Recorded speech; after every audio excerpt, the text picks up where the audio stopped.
हिंदी में यूपीएससी की तैयारी से संबंधित प्रोग्राम्स को देखने के लिए सब्सक्राइब करें स्टडी IQ IAS हिंदी। नमस्कार दोस्तों, आज की चर्चा में हम लोग बातचीत करने वाले हैं असम एकॉर्ड से संबंधित एक बहुत ही महत्वपूर्ण क्लॉज नंबर 6 की कई सारी सिफारिशें असम सरकार के द्वारा लागू की जाएंगी, उसको स्वीकृति दी जा रही है। और इसी के कॉन्टेक्स्ट में आज की चर्चा में हम ये समझेंगे कि आखिर ये क्लॉज नंबर 6 क्या कहता है और ये असम एकॉर्ड क्या है। इसको लेकर के लगातार वहाँ पर विरोध की जो परिस्थितियाँ देखी गई हैं, ये विरोध क्यों होते रहे, इन सभी महत्वपूर्ण बिंदुओं पर आज की चर्चा में हम लोग बातचीत करेंगे। दोस्तों ध्यान रखिएगा कि वर्तमान में असम के सरकार में जो मुख्यमंत्री की भूमिका निभा रहे हैं हेमंत बिस्वा शर्मा जी, उन्होंने ही एक बैठक के बाद एक बहुत ही महत्वपूर्ण निर्णय के तौर पर यह जानकारी दी। और निश्चित तौर पर यह निर्णय असम में वर्तमान में जिस तरीके से बाहरी और भीतरी के बीच में एक तनाव की स्थिति देखी गई है, उस तनाव की स्थिति के मद्देनजर एक बहुत ही आमूल-चूल परिवर्तन लाने की बात करता है। और निश्चित तौर पर इसके बारे में आज की चर्चा में हम लोग और विस्तार से समझेंगे। लेकिन आगे बढ़ने से पहले मैं आपको एक बार फिर से बता दूं कि 10 सितंबर से स्टडी IQ IAS टीम के द्वारा एक बहुत ही महत्वपूर्ण बैच की शुरुआत की जा रही है, जिसमें यदि आप एडमिशन लेना चाहते हैं तो आप वर्तमान में दिलीप लाइव कोड का इस्तेमाल करते हुए आज टीचर्स डे के खास मौके पर गुरु कृपा का लाभ उठाते हुए 10% के खास डिस्काउंट के साथ, खास छूट के साथ इस बैच को ज्वाइन कर सकते हैं। और इस बैच में यदि आप हिंदी, इंग्लिश या इंग्लिश किसी भी माध्यम में तैयारी कर रहे हैं तो आपका स्वागत है। निश्चित तौर पर यदि आप हिंदी माध्यम में तैयारी कर रहे हैं तो पॉलिटी की शुरुआत अमृत उपाध्याय सर के द्वारा की जा रही है और इससे आपको बहुत लाभ होगा। तो आप इस बैच को यदि ज्वाइन करना चाहते हैं तो आज की आज एडमिशन लीजिए दिलीप लाइव कोड का इस्तेमाल करते हुए। निश्चित तौर पर इस बैच में और भी तमाम सुविधाएं, तमाम जो गुरु कृपा है वो आपको मिल रही है। लाइकवाइज यदि आप IAS प्री 2025 को क्वालिफाई करते हैं तो आपकी संपूर्ण फी वापस कर दी जाएगी। इसके अलावा यदि आप इस बैच से संबंधित जो भी रेगुलर टेस्ट होंगे, साप्ताहिक टेस्ट होंगे, यदि उस टेस्ट में आप रैंक 1 लाते हैं तो आपको 11,000 रुपए की राशि उस पार्टिकुलर टेस्ट में उस सफलता के लिए मिलेगी। और निश्चित तौर पर यह राशि आपके लिए एक मोटिवेशन के तौर पर काम करेगी। तो दोस्तों यहाँ पर यह जो बैच है आपके लिए बहुत अधिक फ्रूटफुल साबित हो सकता है। अब हम लोग आगे बात करते हैं। असम की बात हम लोग कर रहे हैं, असम एकॉर्ड की बात हम लोग कर रहे हैं, क्लॉज नंबर 6 की बात हम लोग कर रहे हैं। दोस्तों ध्यान रखिएगा कि उत्तर पूर्वी राज्य असम का जो यह इलाका है, पूरा का पूरा जो यह क्षेत्र है, ये अपने आप में बहुत महत्वपूर्ण भूमिका निभाता है। और इस पार्टिकुलर रीजन में जो एक तनातनी की स्थिति लंबे समय से देखी गई है, वह देखी गई है आउटसाइडर्स को लेकर के, और आउटसाइडर्स यानी कि बाहरी लोगों को लेकर के, अवैध प्रवासियों को लेकर के। और इसी कारण से यहाँ पर लंबे समय से एक संघर्ष, एक हिंसा जैसी स्थितियां भी पनपती रही हैं। आज की चर्चा में हम लोग इसी को समझने की कोशिश कर रहे हैं। खबर दरअसल क्या है? खबर जैसा कि मैंने आपको शुरू में भी इंडिकेट किया कि क्लॉज नंबर 6 से जुड़ी हुई जो सिफारिशें हैं उसको लागू करने का निर्णय असम सरकार ने लिया है और ये अपने आप में बहुत बड़ा कदम साबित होने वाला है। यहां पर ध्यान रखिएगा दोस्तों कि असम एकॉर्ड में इस क्लॉज की बात कही गई है। कई सारे क्लॉज जो थे असम एकॉर्ड से संबंधित उनको पहले ही लागू कर दिया गया था, लेकिन ये जो क्लॉज नंबर 6 है इसको उस समय लागू नहीं किया गया था।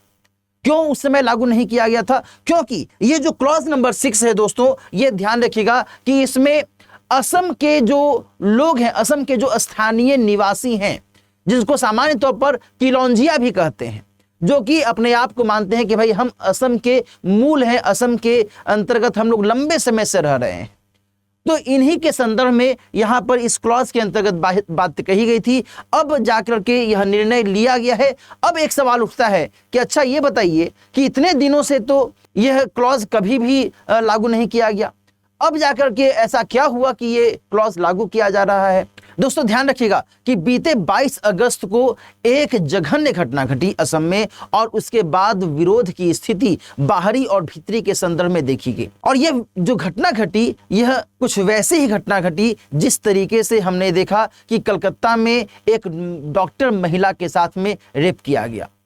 वैसे ही असम में 22 अगस्त के दिन में एक कम उम्र की लड़की के साथ जघन्य रेप किया गया, गैंग रेप किया गया, और इसके कारण वहां पर एक जो आंदोलन जैसी स्थिति है, जो स्थानीय निवासी हैं असम के वो और जो बाहरी लोग हैं उनके बीच में एक तनाव का माहौल फिर से पनप गया। और इसी के कारण जो वर्तमान में असम की सरकार है, इसने अब जाकर के ये कहा कि भाई अब बहुत हो गया, अब हम तनिक भी देरी नहीं करेंगे, अब हम इस क्लॉज को लागू करेंगे ताकि यहाँ के स्थानीय जो लोग हैं उनके हक को किसी से छीना न जा सके, उनका हक कोई ले ना सके।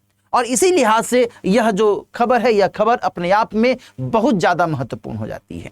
दोस्तों यहाँ पर ध्यान रखिएगा कि यदि हम थोड़ी सी पृष्ठभूमि को यदि हम देखें तो लगभग 6 साल तक विद्रोह की स्थिति असम में देखी गई थी। 1985 में असम अकॉर्ड लाया गया, उसके पहले लगभग 6 साल तक वहाँ पर विद्रोह की स्थिति देखी गई। क्यों यह विद्रोह की स्थिति देखी गई? तो इसमें सबसे बड़ी वजह यह थी कि जो अवैध प्रवासी हैं उनको यहां से हटाया जाए, भगाया जाए। अवैध प्रवासियों को हटाया जाए।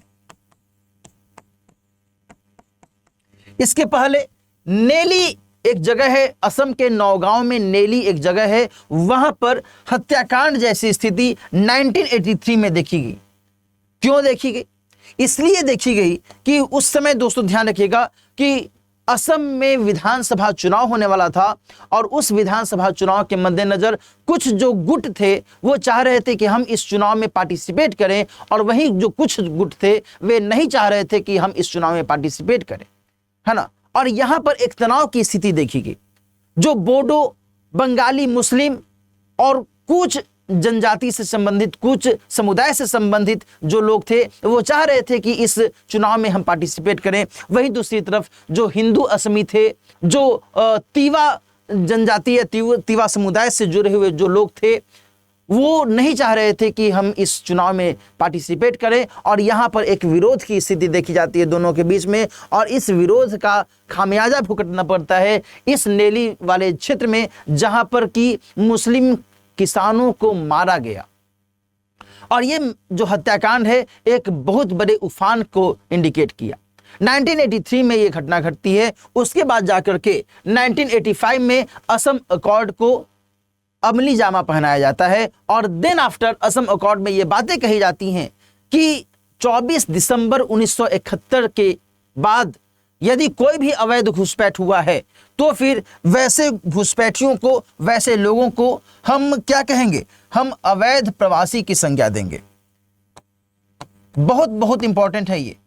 हम सभी जानते हैं दोस्तों कि 1971 में भारत और पाकिस्तान के बीच में युद्ध हुआ था, और उस समय जब भारत पाकिस्तान के बीच में युद्ध के बाद में भारत ने युद्ध में जीत हासिल की, बांग्लादेश नाम से एक नए देश का निर्माण हुआ।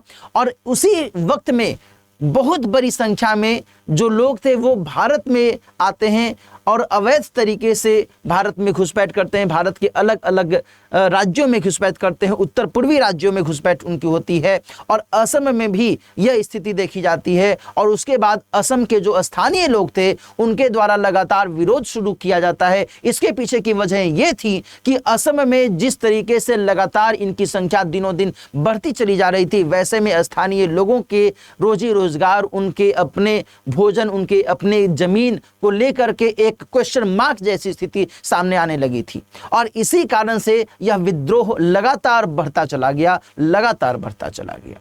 और दोस्तों यहां पर ध्यान रखिएगा कि क्लॉज नंबर 6 पर उस समय सहमति नहीं बन सकी, क्योंकि इस बात को लेकर के स्पष्टता नहीं थी कि आखिर असली जो असमी है वो कौन है। कैसे हम आइडेंटिफाई करें कि यह अमुक जो व्यक्ति है यह असम का वास्तविक व्यक्ति है, और अमुक जो व्यक्ति है यह असम का वास्तविक व्यक्ति नहीं है। हालांकि मैं यहाँ पर आपको इंडिकेट करना चाहूँगा दोस्तों कि वर्तमान में जो असम के मुख्यमंत्री जी हैं, हेमंत बिस्व शर्मा जी का यहाँ तक कहना है कि भाई जो भी लोग असम में बीते 100 वर्ष से ज़्यादा समय से रह रहे हैं उनको हम असम के मूल व्यक्ति या असम के स्थानीय निवासी के तौर पर मानेंगे, है ना। ये उनका अपना मंतव्य है। लेकिन चूंकि क्लॉज नंबर 6 को लेकर के एज सच कोई क्लैरिटी एट दैट टाइम नहीं थी, तो फिर इस मामले पर कोई भी फैसला नहीं लिया जा सका। ठीक है जी। अच्छा, अब हम लोग इसमें आगे बात करते हैं दोस्तों कि फिर कैसे इस बात को लेकर के सुगबुगाहट और आगे बढ़ी। हम सभी को पता है कि साल 2019 में सिटीजनशिप अमेंडमेंट एक्ट लाया गया, नागरिकता संशोधन अधिनियम भारत में पेश हुआ, पारित हो गया, और उसके बाद से फिर से इसको लेकर के मांगे उठने लगी। देन फिर भारत के केंद्रीय गृह मंत्रालय के द्वारा एक पैनल का गठन किया गया, और वो पैनल का गठन हुआ रिटायर्ड जस्टिस विप्लव शर्मा जी के नेतृत्व में। जो विप्लव शर्मा हैं वो असम हाई कोर्ट के पूर्व न्यायाधीश थे, और उन्हीं के नेतृत्व में एक पैनल का गठन किया गया। उनसे ये कहा गया कि देखिए साहब, जो क्लॉज नंबर 6 है, जिसको लेकर के हमेशा एक असमंजस जैसी स्थिति रहती है, इस पर आप थोड़ा विचार क्यों नहीं करते हैं? एक बार विचार कीजिए, देखिए कि इसमें क्या बातें हैं, और आपके रिकमेंडेशंस को हम लोग पढ़ेंगे, समझेंगे, उसके बाद जैसा होगा उसके अनुसार काम करेंगे। तो फिर ध्यान रखना कि इस पैनल के द्वारा साल 2020 में सिफारिशें दी गईं, और इन सिफारिशों में दोस्तों ध्यान रखिएगा 67 सिफारिशें शामिल थीं। Point to be noted again, 67 सिफारिशें थीं, और इन्हीं 67 सिफारिशों में से अब 57 सिफारिशों को मंजूरी दी गई है। जो अभी मैं आपसे बात कर रहा हूं ना, क्लॉज नंबर 6 को लेकर के, इसमें यही बातें शामिल हैं। असम सरकार ने कहा है कि चूंकि ये जो 57 सिफारिशें हैं, ये असम के अंतर्गत असम की सरकार के नेतृत्व में इसको अपनाया जा सकता है, इसको लागू किया जा सकता है, तो हम अब इसे लागू करने वाले हैं। बाकी की जो 10 सिफारिशें हैं, उन 10 सिफारिशों पर काम कौन कर सकता है? तो वो काम केंद्र सरकार कर सकती है, इसलिए वो सिफारिशें हम उसके लिए छोड़ देते हैं। बाकी जो 57 सिफारिशें हैं, अब हम उसको लागू करेंगे। अब उसमें कौन कौन सी बातें शामिल हैं, इसको लेकर के असम के मुख्यमंत्री ने यह भी कहा है कि ये बातें अभी 3-4-5 दिनों में क्लियर हो जाएंगी।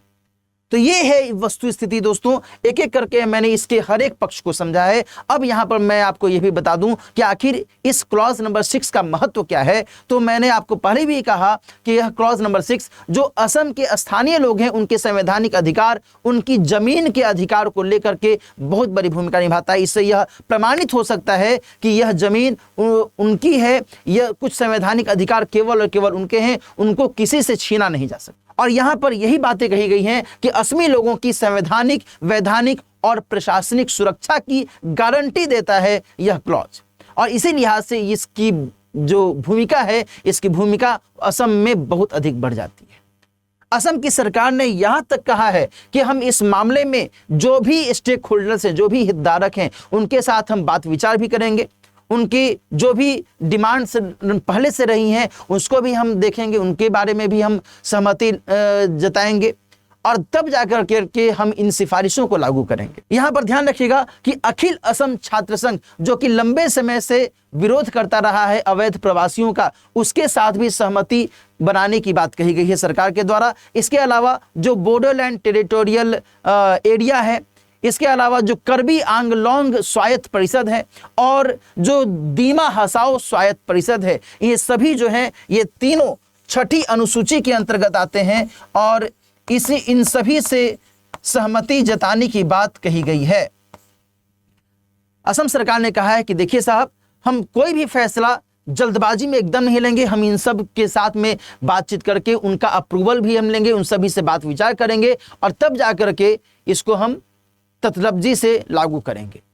तो ये सारी गतिविधियां यहां पर वर्तमान में असम सरकार के परिप्रेक्ष्य में की गई हैं, और निश्चित तौर पर इसको लेकर के अब ये कहा जा सकता है कि असम में आने वाले समय में एक नई जो गतिविधि है असम के स्थानीय लोगों के संदर्भ में वो देखी जा सकती है। ये चूंकि अपने आप में एक बहुत ही क्रिटिकल मामला है असम के स्थानीय लोगों के संदर्भ में, वहां पर जिस तरीके से अवैध प्रवासियों की स्थिति लगातार देखी गई उसके संदर्भ में, और यदि इस निर्णय को लागू किया जाता है, इसको इम्प्लीमेंट किया जाता है, तो ये अपने आप में बहुत बड़ी बात होगी। दोस्तों ध्यान रखिएगा कि भारत के जनगणना आयुक्त के द्वारा भी असम में अवैध प्रवासियों को लेकर के यहां तक कहा गया है कि वहां पर 19 लाख से भी ज्यादा अवैध प्रवासियों की संख्या हो गई है, और जिसके कारण वहां पर न केवल प्रशासनिक काम में दिक्कतें आती हैं बल्कि वहां पर स्थानीय लोगों के साथ भी दिक्कतों की स्थिति देखी जाती है। अब यह देखने वाली बात होगी कि इस छठे क्लॉज के लागू होने के बाद क्या कुछ वहां पर नए सिरे से वस्तु स्थिति पनपती है। ठीक है, आज की इस महत्वपूर्ण चर्चा में हम लोगों ने असम एकॉर्ड और इससे संबंधित जो भी डायमेंशंस हैं उसको बहुत विस्तार से समझा है। निश्चित तौर पर मुझे यह उम्मीद है कि आप इस चर्चा से कई सारी बातें सीखेंगे, समझेंगे। इसको ध्यान रखिएगा हमेशा। और यदि आप इस चर्चा के पीडीएफ को पाना चाहते हैं तो आप स्टडी IQ IAS के ऐप को विजिट कीजिएगा। जो भी मैं लेक्चर्स लेता हूं स्टडी IQ के YT चैनल पर, वो सभी का जो पीडीएफ है वो वहां पर आपको मिल जाता है। तो आप वहां के पीडीएफ से डाउनलोड करते हुए और तब फिर आप उसको लगातार रिवाइज भी कर सकते हैं। ठीक है, यहां पर फिर से मैं आपको बता दूं कि यदि आप आज इस स्टडी IQ IAS के बैच को ज्वाइन करना चाहते हैं जिसकी शुरुआत 10 सितंबर से की जा रही है, तो आप सभी के लिए वर्तमान में आज टीचर्स डे के खास मौके पर गुरु कृपा की बरसात हो रही है। इस बरसात का लाभ उठाइए और दिलीप लाइव कोड का इस्तेमाल करते हुए 10% की खास छूट के साथ इस बैच को ज्वाइन कीजिए। दोस्तों ध्यान रखिएगा, फिर से मैं आपको बता दे रहा हूं कि यदि आप इस बैच को ज्वाइन करते हैं तो आप यदि IAS प्री 2025 को क्वालिफाई करते हैं तो आपकी संपूर्ण फी वापस कर दी जाएगी, और यदि इस बैच के रेगुलर टेस्ट में आप रैंक 1 लाते हैं तो आपको 11,000 रुपए की राशि भी पुरस्कार के स्वरूप में दी जाएगी उस पार्टिकुलर टेस्ट के लिए। तो ये तमाम जो महत्वपूर्ण सुविधाएं हैं आपको इस बैच के अंतर्गत मिल रही हैं। निश्चित तौर पर आप इस बैच के जरिए अपने GS की संपूर्ण तैयारी बेहतर तरीके से कर सकते हैं। मिलते हैं फिर किसी और टॉपिक के साथ। अपना ख्याल रखिए, अच्छे से पढ़ते रहिए। All the best. हिंदी में UPSC की तैयारी से संबंधित प्रोग्राम्स को देखने के लिए सब्सक्राइब करें स्टडी IQ IAS हिंदी।